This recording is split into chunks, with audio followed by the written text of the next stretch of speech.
Estamos dando início a mais um quadro do nosso podcast e dessa vez falaremos sobre a importância do acompanhamento interdisciplinar no desenvolvimento da pessoa com TDAH. E é com muita satisfação que anuncio que o Mesa CCE, o podcast do CCE Facesa, está no ar.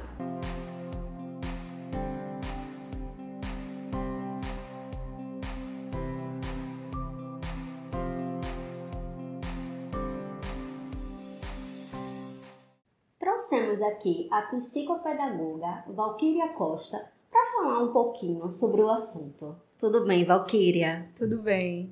Se apresente, fale um pouquinho sobre você, dessa sua trajetória enquanto pedagoga, psicopedagoga e psicomotricista, é isso mesmo?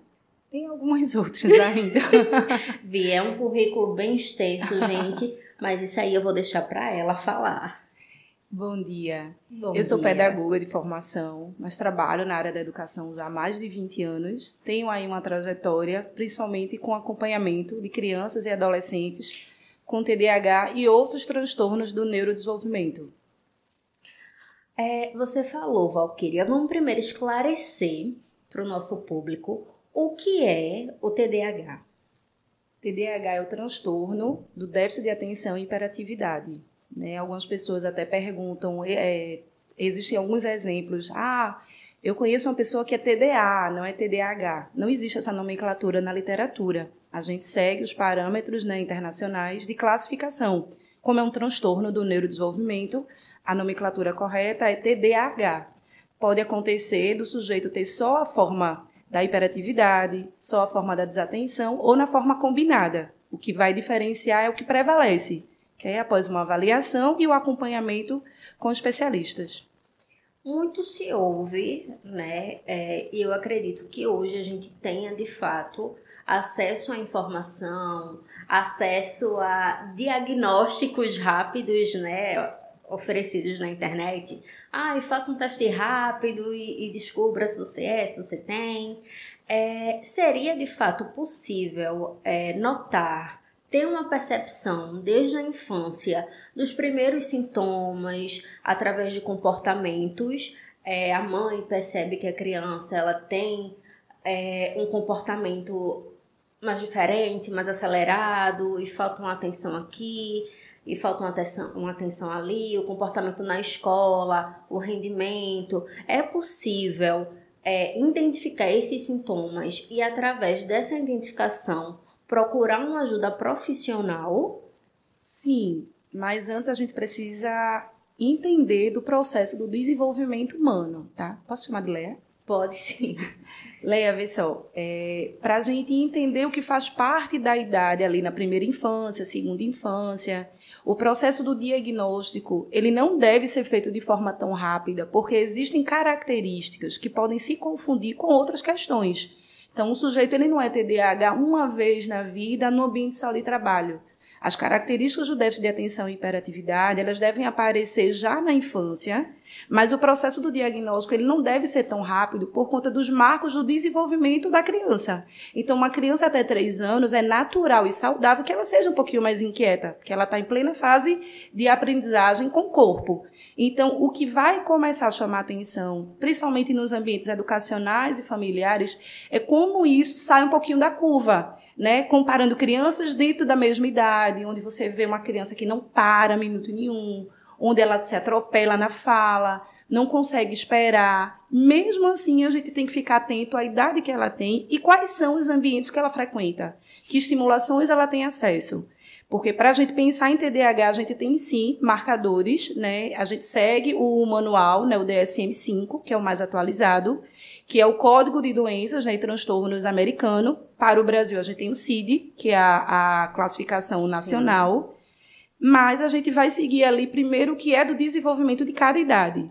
Primeira observação é feita desse tipo. Depois a gente vai entender se essas características elas aparecem há mais de 6 meses e se trazem prejuízo para a vida do sujeito.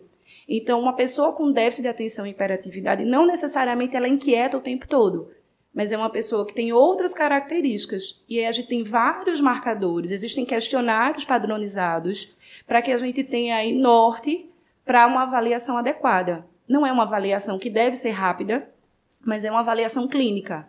Quem tem que direcionar e quem está a favor dessa avaliação é um médico. Pode ser um médico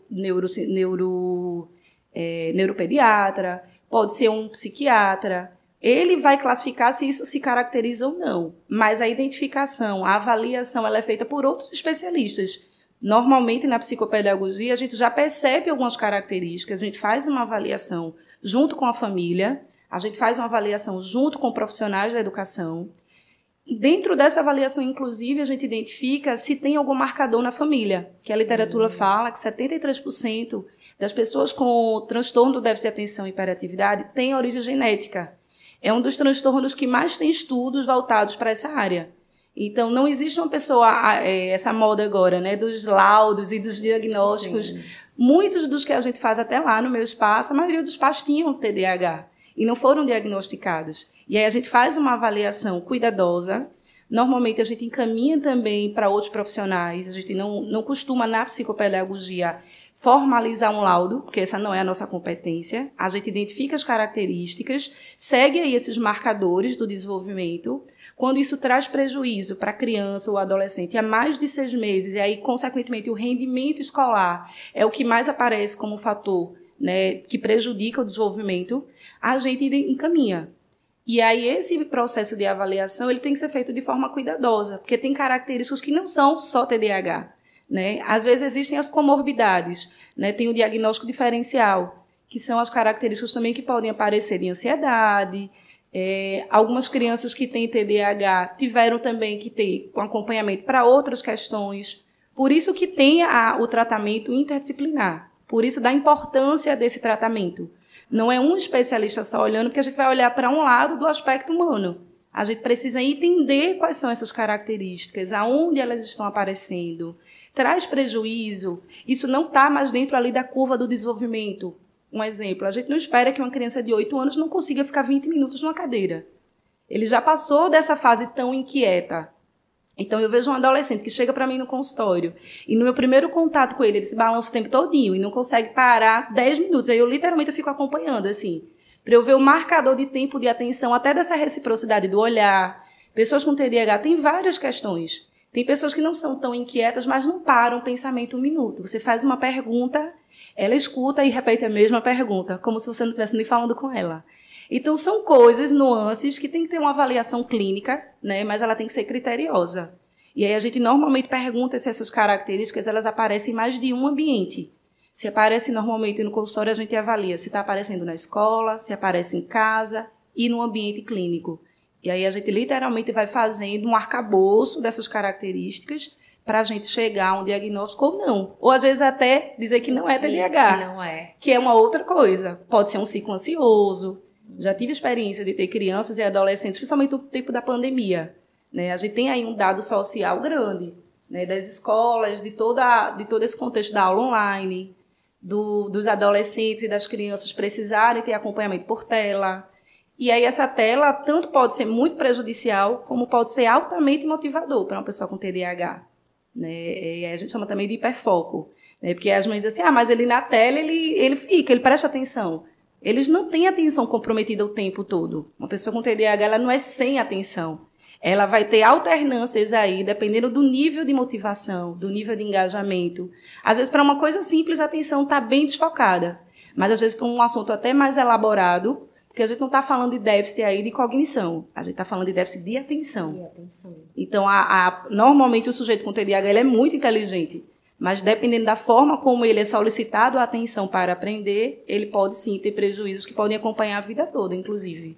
Pronto, então, falando desse ciclo familiar, você trouxe aí a importância do acompanhamento de múltiplos profissionais para o diagnóstico, para o tratamento, para identificar, de fato, se é ou não é o TDAH. Mas, dentro do núcleo familiar, o que a família pode fazer quando é identificado esse sintoma? A mãe, ela percebeu que o filho, já com seus 8 anos, não consegue se manter quieto por um determinado período, ele tem esses hiperfocos com a tela, com outras coisas. como é que a mãe, um pai, uma tia, uma avó se comporta diante esse cenário? O que é que essa base, esse seio da família deve trabalhar com essas crianças, com esses adolescentes, pré-adolescentes, nesse processo de tratamento? Acho que o primeiro passo, Lea, é a gente ter o olhar sensível, né? A gente acabou de falar aqui de várias características que podem influenciar nesse processo de diagnóstico. Quando a família começa a identificar essas características, acho que o primeiro passo é ter um olhar sensível. E eu digo sempre às mães, pare de dizer que é preguiça. Para de dizer ele não quer fazer. E aí eu vou falar um pouquinho, né, do que é que acontece com o cérebro de uma pessoa com TDAH. Acolher, de fato, né, procurar entender e fazer uma avaliação com profissionais especialistas nessa área que possam começar a trazer os ganhos e as perdas desse processo. Então, quando uma família começa a identificar características de um perfil TDAH, acho que o primeiro passo é buscar informação. As escolas, quando as crianças, os adolescentes começam a ter uma queda no rendimento, os professores já percebem alguma dificuldade e aí o processo começa a partir desse diálogo. Esse diálogo com quem está de frente, né, direcionando o processo de aprendizagem, ou quem está no seio familiar. Muitas vezes as famílias veem características, mas acham que aquilo está dentro dos padrões de normalidade.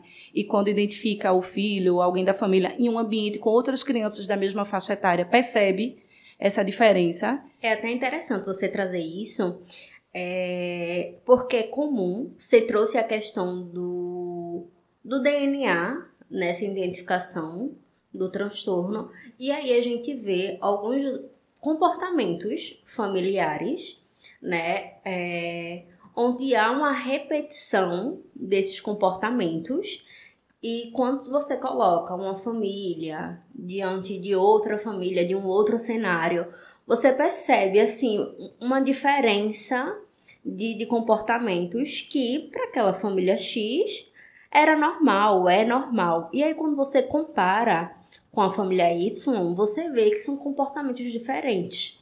Que muitas vezes alguém da família tem TDAH também. Interessante isso. E aí, se a gente for pensar em décadas atrás, né, o processo até do próprio contexto de avaliação era outro, né, eram outros conhecimentos, era uma outra...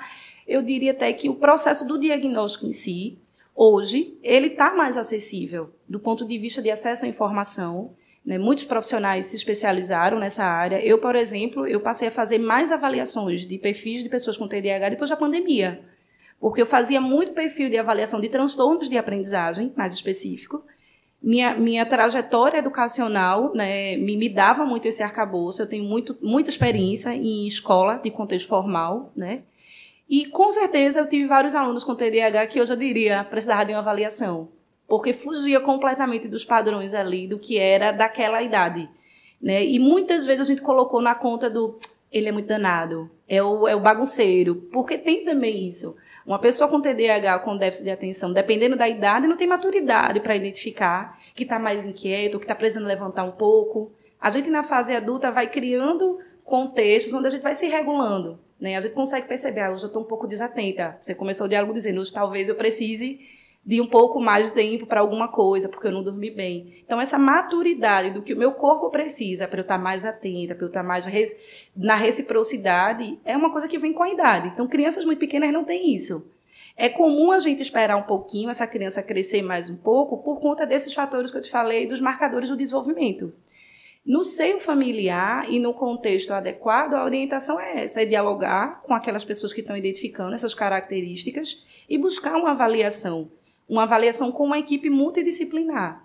Né? Por exemplo, lá no meu espaço, onde eu atendo, a gente é uma clínica multidisciplinar.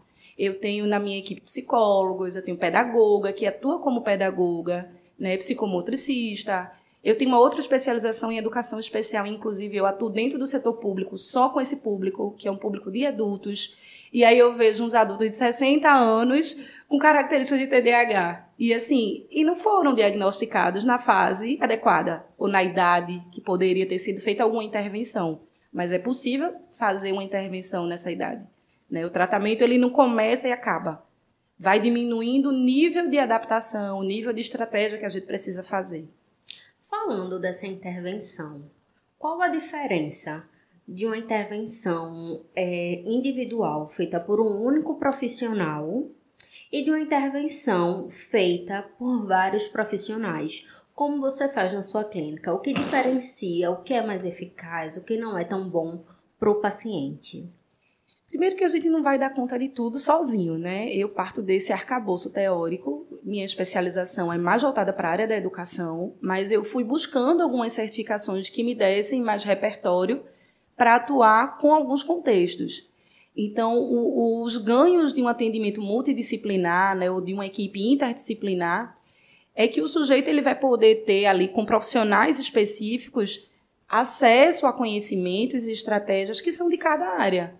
Por exemplo, um sujeito com TDAH que tem uma recomendação médica para ter um acompanhamento com uma equipe multidisciplinar.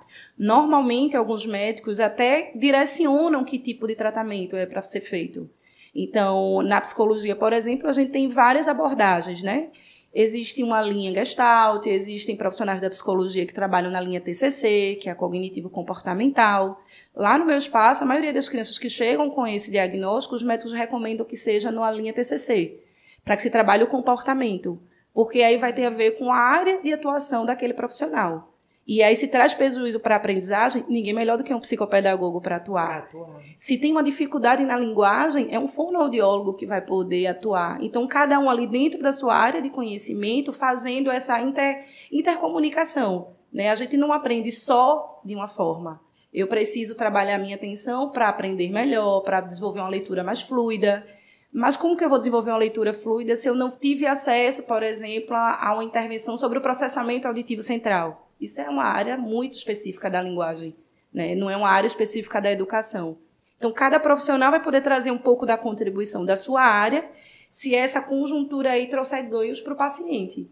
Então, normalmente, quando se fecha um diagnóstico, que aí, por exemplo, lá no consultório, na psicopedagogia, a gente faz, em média, 10 sessões para avaliação. E aí a gente conversa com família, a gente vai na escola, procura saber essas outras características, se o paciente já tem um acompanhamento com o psicólogo, eu também peço uma entrevista para saber se o psicólogo já percebia. Eu já tive experiência de ter pacientes que foram avaliados por mim, mas já eram acompanhados por uma psicóloga e ela dizia, eu nunca percebi esse TDAH, porque o prejuízo estava na aprendizagem, estava na leitura. Ela dizia, eu não trabalho muito com isso, meu foco é outras questões. Muito pouco o contato que a criança tinha com essa profissional da escrita. As primeiras sessões que eu sentei para ver ele escrevendo, eu percebi um comportamento muito inquieto. É incrível como, de fato, tudo se complementa. Isso. Não é só a terapia, não é só uma consulta médica. É um contexto de ações, de circunstâncias que formam, de fato... Inclusive para retirar também o nível de intervenções, dependendo do como o sujeito vai evoluindo. Então, não é porque uma pessoa teve um diagnóstico e tem uma equipe multidisciplinar que ela precisa continuar com esses mesmos profissionais a vida toda. Na medida que ela vai tendo ganhos, autonomia, a idade vai crescendo, às vezes a inserção de uma medicação ajuda muito. Porque quais são as dificuldades de uma pessoa com TDAH, dependendo do como esse diagnóstico foi feito? Na maioria das vezes, esse diagnóstico ele vai influenciar ali na capacidade da pessoa, em flexibilidade cognitiva, a questão do controle inibitório, e tem outras coisinhas também que vão influenciar. Essas chamam mais atenção para a gente da área da aprendizagem, né? Eu estar falando aqui com você e eu não me perder no diálogo se alguém entrar. É muito difícil isso acontecer numa sala de aula, um aluno com mais 30. E aí ele não sabe se presta atenção no professor, se presta atenção no amigo. Às vezes um lápis coloridinho distrai ao nível dele não lembrar nem o que o professor está dizendo. Por mais que tenha um contexto de uma educação hoje mais atualizada, a gente tem falado muito das metodologias ativas, né, de diminuição significativa de aulas expositivas, mas são vários componentes que ao longo da vida podem inclusive ser diminuídos de acordo com o ganho que o paciente tem através da terapia, através da orientação médica, os comportamentos familiares quando começam a ser modificados. Na minha experiência, até antes de consultório, eu dava muita aula particular. E quando eu chegava na casa das crianças e dos adolescentes para dar aula, eu via uma desorganização até do contexto. E se a gente parar para pensar, né, aí algumas famílias dizem assim, então todo mundo tem TDAH. Mas, na verdade, o nosso corpo precisa de alguns inputs de como... Eu agora estou aqui conversando com você, então tem uma mesa, eu estou vendo, a gente está querendo ou não mais ambientada. O cérebro competir a atenção, se eu estiver num ambiente mais livre, vendo várias coisas, eu até posso conseguir. Mas aí é um nível de esforço que eu tenho que fazer, de atenção é muito maior. Então, tanto é que no processo de avaliação a gente faz testes, que são testes abertos para a área da pedagogia, da psicopedagogia, que vão ali dar para a gente também marcadores se aquele perfil de atenção, ele de fato está tão abaixo. Para que a gente também não fique só no discurso da observação. Eu acho que fulano tem TDAH. Por isso que uma avaliação criteriosa, ela tem que seguir, de fato, alguns processos, né? E, normalmente, quando essa avaliação ela não é conclusiva, a gente ainda assim pede uma opinião do médico especialista, de um médico que possa acompanhar. Val, durante esses anos de atuação, já aconteceu de você começar a analisar o comportamento de um paciente e terminar acolhendo a família toda? Muito. Atualmente, inclusive, eu estou acompanho muitos irmãos, né? Porque na área da psicopedagogia a gente pode acompanhar, né? Diferente da área da psicologia, que alguns profissionais, de fato, o vínculo é estabelecido só com o sujeito. A gente trabalha na psicopedagogia, a intervenção, ela está pautada nos aspectos da aprendizagem, né? E na questão também do vínculo que a criança tem, o sujeito tem com o aprender. É a terapia de aprendizagem. Tem profissionais que seguem algumas abordagens mais específicas, outros que gostam de trabalhar só com avaliação, outros com intervenção. Mas, na maioria das vezes, quando a gente chama a família no próprio processo da avaliação, eu já tive vários pais que disseram, eu acho que eu tive. Eu reprovei tantas vezes por causa de besteira, eu não conseguia marcar a prova no final. Eu tentei vestibular 2 ou 3 vezes para eu poder conseguir passar. Né? E são pessoas altamente capacitadas, que têm uma vida profissional já estabilizada, alguns funcionários públicos de cargos até de nível estimado, onde você sugere que aquela pessoa tenha uma boa capacidade de atenção, que eu acho que também gerou também nessa pessoa um certo hiperfoco. Né? Por exemplo, eu tenho famílias que trabalham na área do direito, eu acho que ficaram focando ali nesse tipo de assunto e de conteúdo, ao nível de conseguirem treinar, inclusive, sua atenção, mesmo sem ter sido diagnosticado. Porque o que acontece? Quando a gente começa a intervenção, a gente fica atuando ali naquilo que traz prejuízo. Então, se é uma pessoa que não consegue se concentrar, a gente vai trabalhar jogos, a gente trabalha troca de turnos, a gente vai oferecer ambientes onde a pessoa possa estar precisando estimular alguma área, a gente vai exercitar exercícios, fazer tudo isso com o tempo, para que a pessoa possa ter esse treino mais específico. As famílias, quando percebem que também tem algum perfil, algumas delas até começam a mudar a sua forma de se ver, né? E até de encarar as coisas. No processo de avaliação, a gente faz um checklist com as características que o DSM traça, a gente tem lá para as famílias marcarem, e tem um quantitativo. É muito interessante, porque algumas famílias não conseguem nem ler com atenção esse checklist. Aí diz assim, eu já estou perdido aqui. E são perguntas muito diretas. E aí a gente olha, né? Normalmente a gente fica nesse momento da entrevista analisando até a questão corporal. Né? Eu conheço pessoas que só dormem se balançando. Pode ser um processo de ansiedade? Pode, mas se isso é desde a infância, não é ansiedade. Né? Porque o TDAH, uma das questões que ele pode trazer são essas outras necessidades. Tem pessoas que desenvolvem processos de ansiedade, tem pessoas que desenvolvem toque, porque precisam desse autocontrole, de fazer tudo muito rígido, para que consiga ter uma rotina. Porque uma das falhas de um cérebro com TDAH pode ocorrer na flexibilidade cognitiva. Não conseguir fazer mais de uma coisa ao mesmo tempo. Então, precisam começar a organizar tudo. Então, tem pessoas que, às vezes, entram nesse processo rígido, de ter que fazer tudo anotado, tem que ter checklist, mas aí não conseguem sair disso. Então, é um acompanhamento interdisciplinar e que tem que acontecer durante um tempo. Algumas famílias até perguntam assim, daqui a 3 meses está tudo certo? A gente já pode ter alta? E eu digo, não, vai depender dos resultados, vai depender de como a pessoa vai se sair, né? Muitas vezes a gente tira da psicopedagogia para encaminhar, de fato, para uma continuidade só com o psicólogo, porque é um profissional que já consegue atuar. Esse caso mesmo que eu te dei o exemplo de um paciente meu, ele hoje é acompanhado só por uma psicóloga.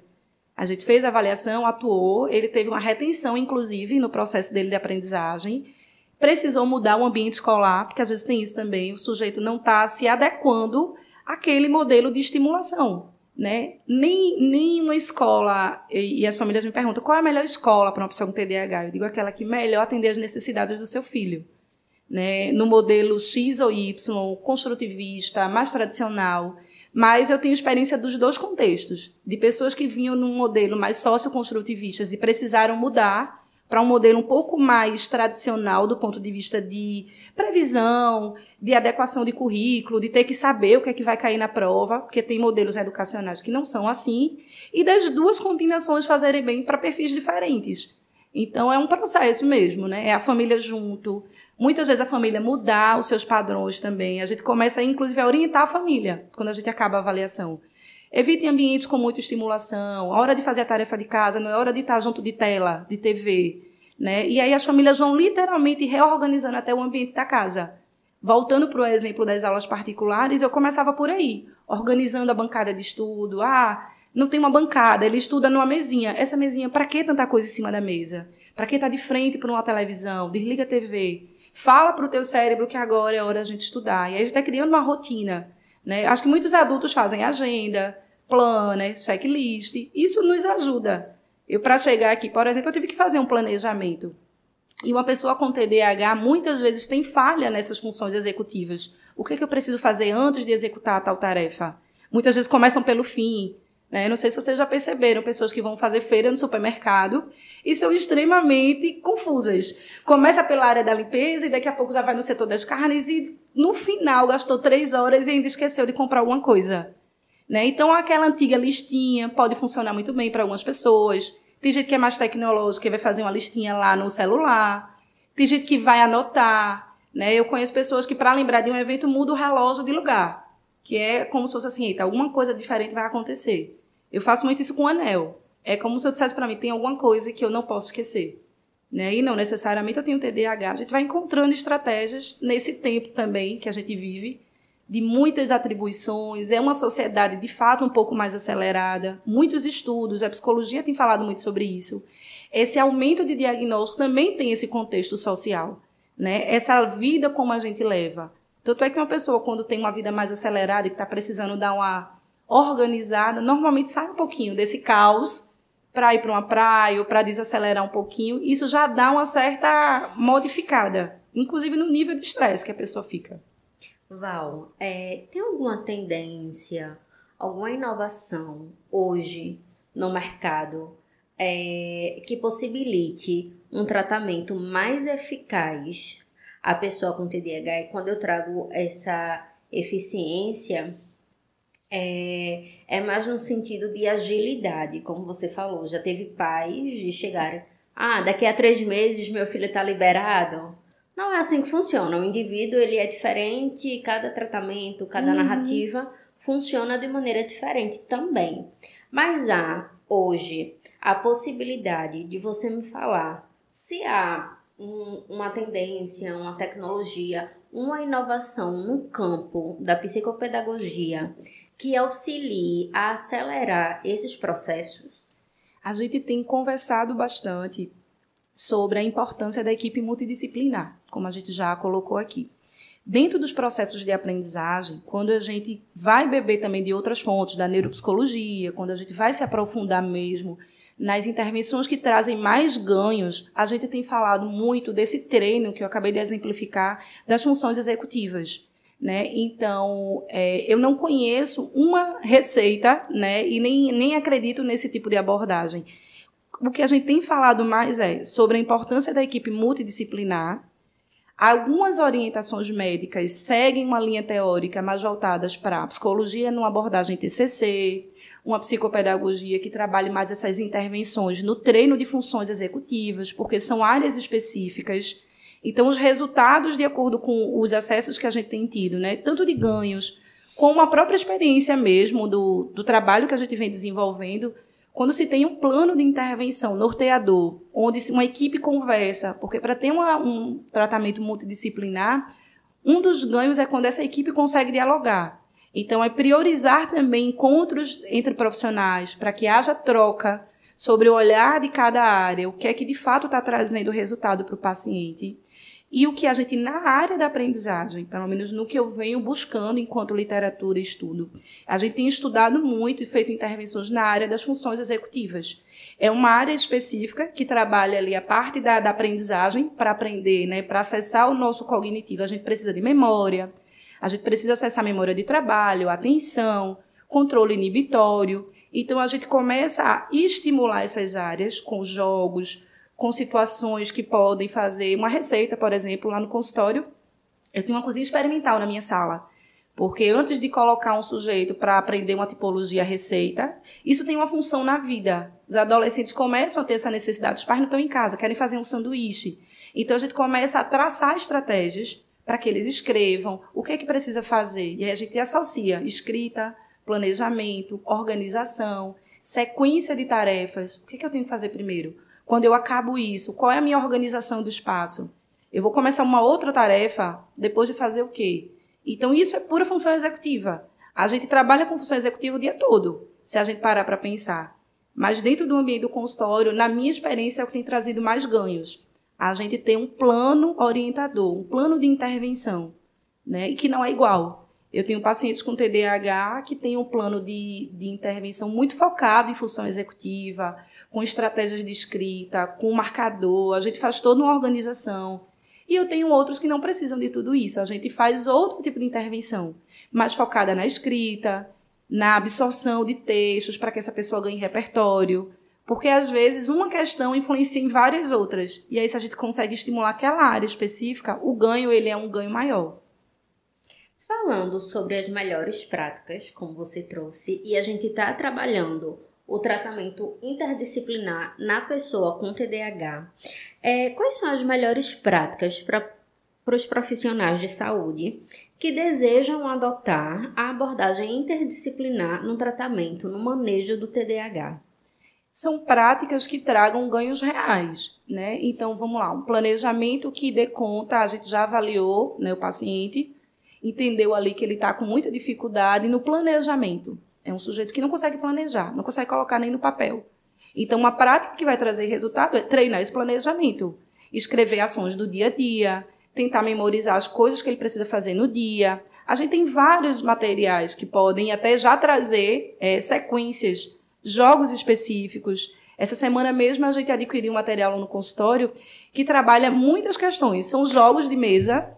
E quando a gente para ensinar os pais, eles dizem assim, mas esse jogo eu já tinha em casa e não sabia que trabalhava isso.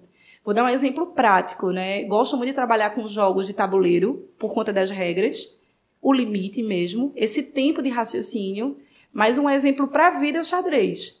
Pessoas que jogam muito xadrez, elas são obrigadas a planejar. Não se joga xadrez de forma acelerada. E pode até jogar, mas você vai perder. Se você é uma pessoa competitiva, você é obrigado a planejar, pensar na antecipação da jogada do outro. Então, jogos, atividades práticas do dia, coisas que tragam ganhos para o sujeito, que ele comece a exercitar. Essa semana, por exemplo, no consultório, a gente vai fazer com os pacientes um checklist de volta às aulas. É um plano específico, né? Eles estão dentro de um ambiente que estimula a aprendizagem. Eles vão voltar às aulas, a maioria das crianças na cidade voltam ou na quinta-feira ou na sexta. O que é que precisa organizar? Na aula da quinta-feira, você vai ter aula externa, vai ter aula de inglês. O que é que está na tua bolsa? Parece uma coisa bem simples, mas para os adolescentes é um desafio que a gente pega adolescentes de 14, 15 anos em que a mãe é que tem que preparar o material, né? Vai ter aula na escola, vai ter integral. E o integral vai ter atividade física. Cadê a roupa da educação física? E parecem ser coisas até bobas, mas não são. Então, práticas eficazes que trazem resultado para aquele sujeito. Por isso que eu volto, a importância do planejamento está para o indivíduo, né? Se a gente pegar aqui estratégias na internet, vai ter um monte, né? Faça checklist, faça planner, mas nem todo mundo vai funcionar assim. Eu conheço pessoas que só funcionam com agenda escrita, que tem todo um acesso de tecnologia de tudo, inclusive, por exemplo, eu desenvolvi uma estratégia que o meu Google, a agenda, ele me mostra no celular. Então, eu estou atendendo e eu vejo quem é que eu vou atender depois. Isso me organiza. Já tenho uma amiga que sabe que se acontecer isso, elas vão ficar mais desorganizadas. Porque, para mim, é um checklist. Falando dessa questão do planejamento, eu tenho um sério problema com checklist. Eu sou adepta, porém, quando eu estou com ele montado, eu olho para aquele checklist e eu faço, meu Deus. E eu começo por onde? O que é que eu preciso fazer? Tá escrito, tá ali visível para mim o que eu preciso fazer. Não é um diagnóstico, tá, pessoal? Só compartilhando essa questão do planejar, como se aplica de diversas maneiras, a partir da vivência do indivíduo. Então, quando eu faço esse checklist e eu olho, eu sei o que eu preciso fazer, tá ali. Mas eu não sei por onde começar. E quando eu termino, tá, terminei esse agora, mas eu vou pro quê? Eu sei para onde eu tenho que ir, mas eu não consigo dar check no meu list. É complicado. Algumas coisas podem ajudar, né? E aí vai do exercício também. Fazer checklist por si só já ajuda, né? Mas a gente pode usar estratégias diferentes. Por exemplo, tenho alguns pacientes meus que funcionam se a gente fizer literalmente riscar. Eles riscam, isso aqui eu já dei conta. E eles riscam, isso aqui já foi. Aí eles visualizam o que é que não foi no dia. Tem gente que faz checklist do dia inteiro, né? Das 7 da manhã, o que é que eu vou fazer até o final do dia. Tem gente que usa marcador de texto. Eu gosto muito dessa estratégia. E aí eu uso mesmo no treino de função executiva. Eu digo, o vermelho é aquilo que está em alerta. Você não pode esquecer. O verde está fluindo. Amarelo, atenção. E aí eu uso até as cores mesmo do semáforo para que tenha ali um sinalzinho de alerta para o adolescente. Para outros não funciona assim. Para outros eles preferem ir fazendo uma atividade conforme vai acontecendo. Tem pessoas que, quando vem um checklist, eu acho que, na verdade, pode desencadear meio que uma ansiedade, né? E aí eu tenho muita coisa para fazer. Então, talvez não seja a melhor alternativa. Seja assim, o que é que eu não posso esquecer hoje? Aquele exemplo que eu te dei do relógio, eu vou trocar. Isso aqui é uma coisa que não pode deixar de ser hoje. Isso eu não tenho mais prazo, por exemplo, né? Tanto é que pessoas que têm processos não diagnosticados e têm também outros processos de ansiedade, têm outras questões, a literatura traz como sendo uma atenção nisso. Pessoas que não foram diagnosticadas com TDAH. E a repercussão disso ao longo da vida é desses processos. De você não conseguir dar conta da sua gestão, da gestão do seu tempo.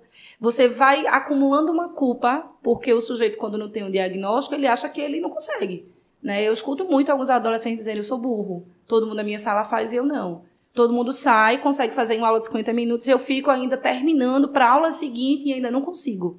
Então, o primeiro momento desse processo de diagnóstico também tira um pouquinho dessa culpa, né?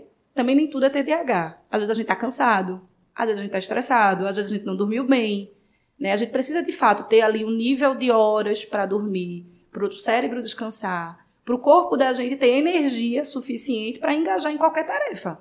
Seja ela dentro da escola, seja ela no ambiente de trabalho. Então, eu vi que no teu checklist aí tem números. Então, o 1 já dei conta, o 2 já foi. E aí, tudo bem voltar, né? E também se trabalhar para... Aí entra a história da flexibilidade cognitiva. Eu não preciso cumprir tudo também tão rígido. Se eu estou conseguindo cumprir aqui 80% do que eu tinha e esqueci, esqueci esse aqui, vou voltar. É você também trabalhar no sujeito essa naturalidade de que a vida é assim. Por mais que a gente treine, que a gente trabalhe essa atenção e queira que eles façam, né, no processo de intervenção, uma melhor organização, tem dia que não vai conseguir. E tudo bem. Né? O importante é estar bem, o importante é conseguir executar as tarefas e tirando esse peso, porque acaba ficando um peso muito grande, principalmente para uma pessoa que chega na fase adulta e vai entendendo que está acumulando só fracassos. Quando, na verdade, se tivesse tido outros acompanhamentos, não seria dessa forma. Val, provavelmente, quando o nosso podcast for ao ar, surgirão algumas dúvidas, alguns questionamentos do público que vai assistir. Caramba, ela falou isso, eu me identifiquei.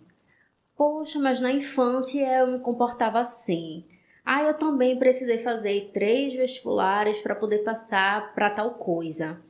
E aí gera, mais uma vez, aquela dúvida que a gente encontra tanto hoje, o que faz as pessoas irem até a internet e gerar ideias, laudos baseados em achismo. Então, eu acredito que, a partir dessa nossa conversa, haverá pessoas que, talvez desenvolva essa curiosidade ou se identifique com algo que foi dito aqui. Então, para essas pessoas que venham a se identificar, o que é que você indica? Qual o primeiro profissional que ela deve procurar? Veja, se for uma pessoa que já reconhece essas características, isso já vem trazendo prejuízo para a vida dela, ela já foi buscar ali na internet, já fez... Porque esse checklist que eu estou te dizendo, ele está aberto ao público, tá? É do DSM, muitas vezes você vai encontrar isso na internet.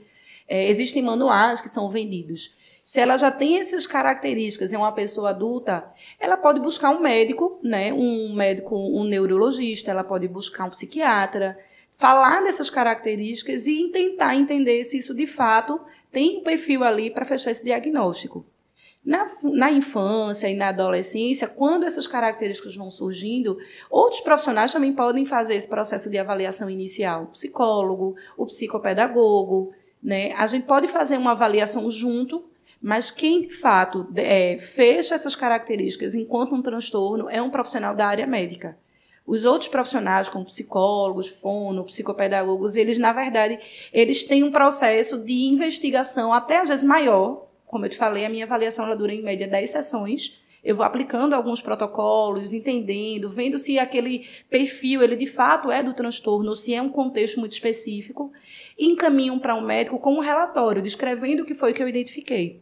Mas aí o médico, né, um neurologista, um profissional da área médica, psiquiatra, alguém que de fato tem expertise no assunto, né, porque também tem médicos que não têm tanto aprofundamento, mas hoje em dia a gente tem visto, né, a crescente desses profissionais em aprofundar, principalmente no diagnóstico de adultos, que tem chegado nos ambientes, né, médicos psiquiatras, fazendo toda essa orientação. E aí o ideal é procurar esses profissionais, para que eles possam encaminhar para essa avaliação, que pode ser interdisciplinar, e direcionar para um médico. Às vezes o médico faz o processo inverso, ele recebe essa queixa e ele solicita relatórios específicos de um psicopedagogo, de um psicólogo, de uma avaliação neuropsicológica. Então, comumente a gente percebe e pede uma avaliação neuropsicológica, uma avaliação psicopedagógica, né, e um encaminhamento para um médico analisar se esses dados, eles de fato têm fundamento, né, para fechar esse diagnóstico. Val, tivemos aqui alguns minutos maravilhosos e eu peço que, para finalizarmos, você deixe uma mensagem de apoio, de acolhimento para essas pessoas que estão nesse processo de identificação, principalmente para as pessoas mais velhas, que esse peso social traz uma visão completamente distorcida do que é o transtorno. Então, que você deixe uma mensagem de acolhimento, de incentivo, de cuidado para essas pessoas. Primeiro é bem se acolher, né? Independente das características, independente do que esse sujeito ou a pessoa vem passando, a minha mensagem é: nunca é tarde. Nunca é tarde para se acolher, buscar intervenção, buscar orientação, né? E analisar o contexto que você está e aquilo que você já está dando conta sem nem ter esse diagnóstico. Né? Tirar um pouco essa culpa de que a gente tem que dar conta de tudo. A gente não vai dar, mesmo com a avaliação, mesmo com a orientação. Às vezes, o nosso dia, às vezes as nossas atividades, elas são muito, muito grandes para o que a gente dá conta durante um dia.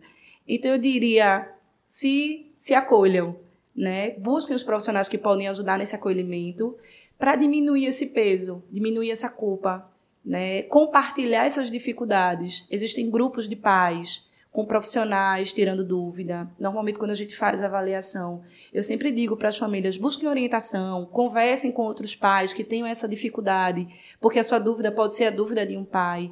Trocar esse conhecimento para que o processo fique um pouco mais tranquilo, né? Isso já ajuda bastante. E para as pessoas que não têm um diagnóstico, que têm essa dificuldade até em reconhecer os sintomas, ir com calma, sabe? Buscar orientação, não ficar só na internet, porque às vezes pode entrar ali no artigo ou no material que pode assustar, né? Nem tudo vai desencadear numa dependência, porque existem dificuldades que são de outra ordem, mas é se acolher, buscar aquilo que te faz bem. Se for preciso um contato com a natureza, diminuir um pouco essa quantidade de coisas do dia, porque pode não ser TDAH, pode ser um momento de estresse mesmo da vida, né? E aí buscar outras pessoas, no que a gente fala tanto dessa rede de apoio, profissionais, família, buscar o diálogo, assistir o podcast, ouvir, né? Ter acesso a profissionais que circulam conhecimento na cidade e que têm encontros, né? Respirar, é um processo que ajuda bastante, porque às vezes a gente está num turbilhão de emoções, e aí às vezes é começar por si. Val, que lindo. Que momento maravilhoso, esclarecedor. Não só para mim que estou tendo essa conversa com você, mas também para quem está assistindo. Então, agradeço por sua disponibilidade, por sua vontade de esclarecer tantas questões importantes aqui conosco. Espero encontrá-la em breve, mais uma vez aqui no nosso podcast, trazendo histórias de sucesso. Muito obrigada, Val. Eu que agradeço a você pela acolhida, agradeço a instituição, foi muito bom, trocar é muito bom, né? E, sem dúvida eu também saio daqui aprendendo. Eu sempre digo nos encontros que as dúvidas das pessoas me faz perceber o que é que está circulando até de conhecimento no meio, né? Então, para mim também foi um momento muito rico. Gratidão. Para todos nós, o CCE Facesa agradece imensamente por sua presença. Pessoal, estamos no fim de mais um quadro. Espero que vocês tenham gostado e lembrem-se, quer acompanhar tudo na íntegra? Acompanhe nossas redes sociais, cce.facesa. Até mais!